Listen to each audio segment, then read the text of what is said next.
Yo, My boy, what's up, Cuzzo? chillin', man. How you doing? Uh, I guess, truthfully to answer that, I'm in a mode of like,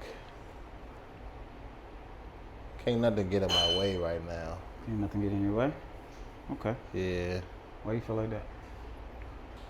I feel like that because it's hard to, it's hard to explain Mm. to everybody or to just individuals rather what I'm really on or how important something is to me. So I'm just in this mode of like, I'm not gonna let no weather, no emotion, no obstacle stop me from keeping the promise I made to myself. Mm-hmm. And then I think even with that, it's like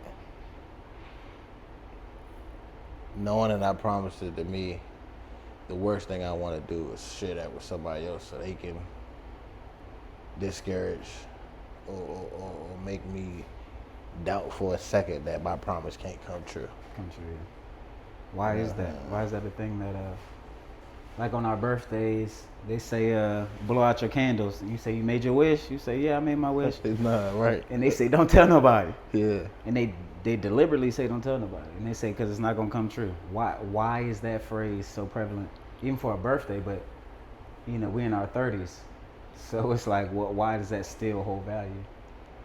I think it holds value because the quickest way I heard this quote, so I'm gonna quote it like it's mine, but the quickest way to cancel, to quickest way to make your dream not come true is to tell 10 people about it. Shoosh. Okay. You know what I mean? So sometimes God giving us a vision or a dream or a goal, and it's only for me to understand. Yeah. And in me trying to tell it to you, it gets dumbed down, it gets reworked, revamped into this whole other thing that it's not. And it's like, I don't want your wish for me to come true. I want my wish for me to come true. Come true. You know what I mean? So I should keep that to myself. Because if you knew, you may become inferior or feel inferior because your thoughts aren't as big. Like when J. Cole say, if you don't aim too high, then you aim too low. You know what I'm saying? If you ain't, what do you say? I think that's how he said it. I might have messed it up. Yeah, but something if along your those dreams lines. ain't too high, then you aim too low. Something like that. Yeah. But I always kept that like in my back pocket. Like, Yeah. don't tell me how big to think. Yeah. And it's also don't tell me, show me on the reverse end as the Yeah. recipient. Yeah. So like, you know, we tell each other so many things that we're about to do. I'm about to get in shape. I'm about to work out. I'm about to stop cussing. Put down the Facts. cigarettes. Facts. I drink too much. You know, I'm about to put down the cup. Facts. And it's like you put it out there. And honestly, the well wishes, your brothers and sisters, be like, should I want that for you? But you don't hold that close to you. So now it's something that somebody can point a finger at.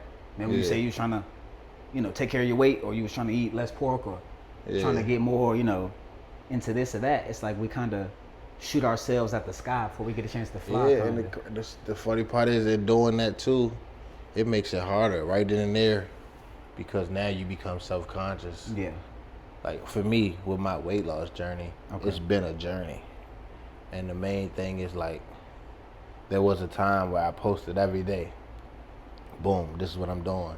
And similar to your point, I put my wish out there by tracking it and bringing people along with the process. And it's like now, although I'm on day 25, they're literally waiting for me to day quit. 100. You know what I'm saying? To Okay, either yeah. succeed or fail. Or fail, or that, yeah. You know what I'm saying? Just to say, you didn't get it. And now, subconsciously, that goal lives in my head. Like, remember you did 148 days, no quitting?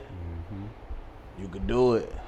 Or can't you? Or was that Okay. a bluff? You know what I'm saying? Yeah. And then my weight didn't fluctuate. I lost weight, picked up weight, da. And then now it's like, I see certain people and it's like, hey, what you gonna do?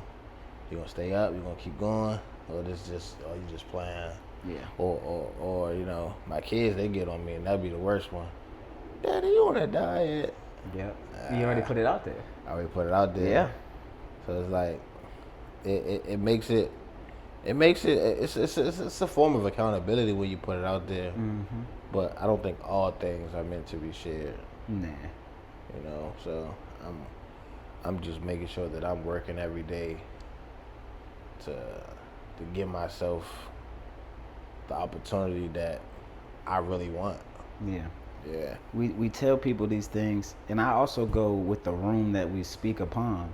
Sometimes we speak upon deaf ears. We tell these wishes to people that don't necessarily wish us well. Yeah. So I'm not necessarily saying to even to the no cheat coders, you know what I'm saying, the no tutorials, people out there that's watching the pod. It's like, I'm not telling you not to tell your dreams. What I'm saying is, be careful who you speak these things to, because these people don't even want them to exist. Yeah. You know, we manifest to the wrong person. Yeah. You praying, you know, they're praying upon you, and you praying to them. Yeah. You know what I'm saying? Wishing, you know, why brother not? I told him a story. He didn't smile. Like, why is he not? He not happy? And everyone has felt that. You know, you told somebody something, you're like, you're not giving me the reaction that I expect, and sometimes that's our fault too. So do you think, like, do you believe in a pipe dream? Like, the idea of something it's like too far fetched to dream that big. Like, unfortunately, no. I'm delusional. I've always been delusional, and I believe the mustard seed of faith. I believe, you know, with the smallest hole in the wall, I can fit through it. Yeah. Like, you know what I'm saying? And it's delusional. It really is, but it keeps me sane. That seems like an oxymoron, but it's like, it keeps me sane because I think I'm still capable. You know what I mean? facts. So I do shadow myself from telling people what I want to do, or sometimes I am fearful of telling, you know, my mom or my granny, because I don't want them to, what happen if I don't have the credentials, or, you know what they say, because they wish us well. They're not saying it wrong, but you didn't go to school for this, you're not a specialist with this, and things of that nature. So crazy. Son, can you please go in the... Hey, I guess he's a celebrity now. I guess he is. That is super cool. Wow. I forgot my train of thought. That's my said, son, by the way. My wish is my command. Yeah, honestly, he did not wish me well right there, but it's cool. Nah, but even that right there, I think that is a prime example of how you should attack your goal. 360. Yeah, like, vortex. Like, do that shit regardless of what the punishment is. Like, Brody really could have got in trouble right there. For sure. Like, he's supposed to be in bed. For doing what he got to do. For sure. But it's like, nah, my vision is to go out there and show myself. and show off. Yeah, to the camera. I want the light for a minute. For sure. You know what I'm saying? And I don't think, like I said, I don't think that was about the spotlight, because he don't know what's going on. He don't know this is for the world of it all. But sometimes you got to be reckless in your attack. That's beautifully said. That's true. You know what I'm saying? Like, just go for it. Go, spin on niggas. I was about to say, go, what's my man, Taz? You got to go Tasmanian devil and get yourself up out of there, or get yourself in there. Respectfully. Honestly. Wow. Yeah, that definitely took it threw off. Threw me for a loop. Where I was gonna go with it, but now with that in mind, like, what was your, like, oh well, fuck it, either it's gonna work or it don't moment? I always go for the sports. I'm sorry. Chat, you know, like they say, but I've been doing it my whole life. But I was nervous transferring or going to a new school. So living in North Carolina, then moving to Maryland, that was such a culture shock to me, and I doubted my skills. Everybody knew me back at home. You know, I got that jumper. You know, I'm quick. You know, I'm XYZ, and I could lean on that. But these people at this school didn't know me for a lick, not from a can of paint, and I had to re-show myself, and I was scared. I really was scared. I didn't feel like I was talented enough, you know what I'm saying? Until we had a couple, you know, moments where we went to other schools and we played them and I did well. I'm like, okay. Then the camaraderie comes. Then the fellowship comes.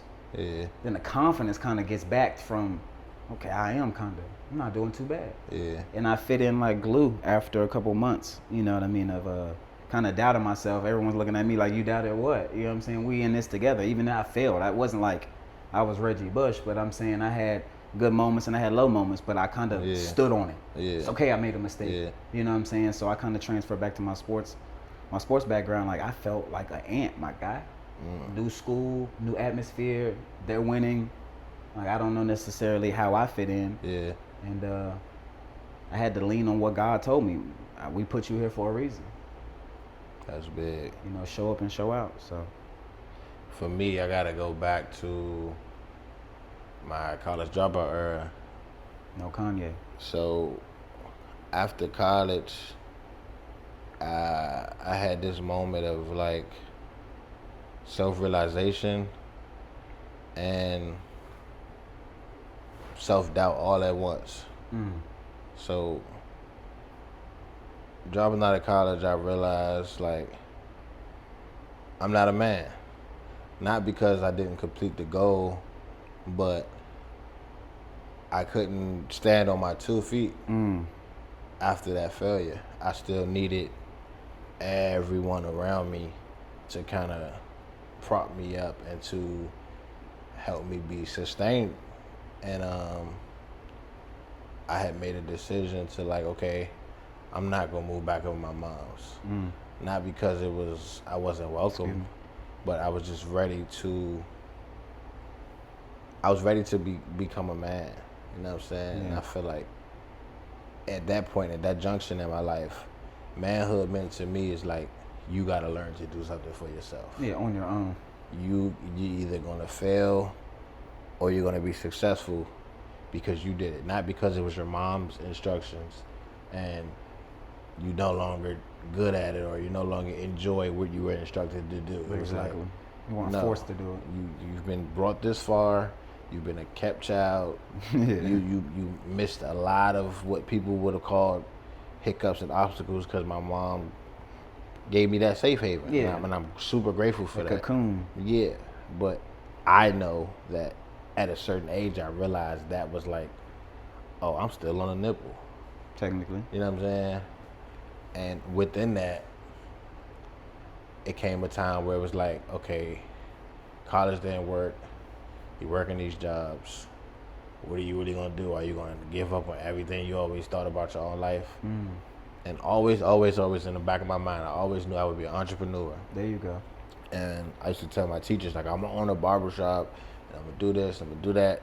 That's how I'm gonna get into business, by way of cutting hair. So barber school for me was the moment where it was like, You felt like you was doing it. I felt like I was finally doing something that was right, and it was for me, and it was on my own merit. You know what I'm saying? Like, the homie told me about it, let me know he had a plug that could get me into school. You know what I'm saying? I didn't call my mom to, hey, can you help me do the application? Yeah. I just went up there myself. Manned up. Like, look, I want to do this. You know what I mean? And I end up finishing barber school in like 9 months. When most people finish in like a year and a half because they work the program in their way, the way the school tells them. Me, I'm here every day. I'm doing overtime. There you go. I'm locking in. I'm ready to get this thing over with. I'm ready to do something right. Yeah, I like that. You know, and that felt most like, even like still to this day, that's probably the number one thing that I'm proud of myself for. You know, like, if nothing else, I know I completed that mission. You know, and I've started and stopped a lot of tasks, objectives, goals. I've done the same thing. And that was the one. It was like, you know what? Nah, I'm not giving up. And now, as of this year, September, I think it'll be 10 years. Wow. That I've been licensed.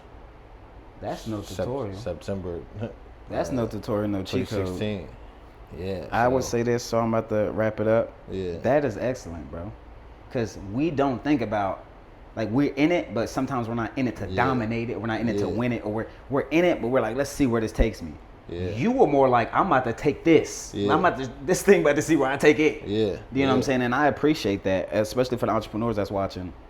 you could take that nugget, even for the starters, because we're starters. Yeah. But that nugget, I've seen you in your work ethic and Yeah. how you, apply your daily efforts. And then the last thing I would say to that point, because I have to remind myself about this too, like, success isn't a place. Yeah, agreed. It's the journey. Mm-hmm. So the more tools you obtain along the way, the more successful you are. Yeah. If you think about your favorite mechanic or your favorite handyman, they have the most extensive tool bag. Mm-hmm. They did not go to the store yesterday and buy all those pieces. 100%.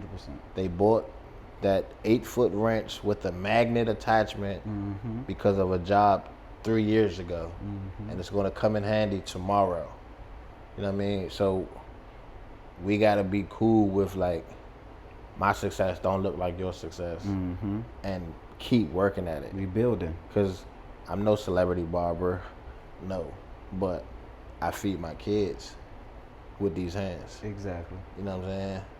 And at my own right, I'm successful today because, again, I have tools that I've acquired over the years that allow me to do a job that I don't even know I got to do tomorrow. Exactly. You know? You're prepared. I'm You set prepared. yourself up. Yeah. Toolbox is full of different wrenches, and it's like but sometimes it's like we're cool with one wrench. We're cool with one kind of thing. Being the master of none is actually, some people think that is a bad thing. Yeah. And I don't entertain those conversations because every great was the first at something. You know what I'm saying? Before Michael Jordan was the GOAT, he was the kid with the ball. You know what I'm saying? So you gotta start somewhere.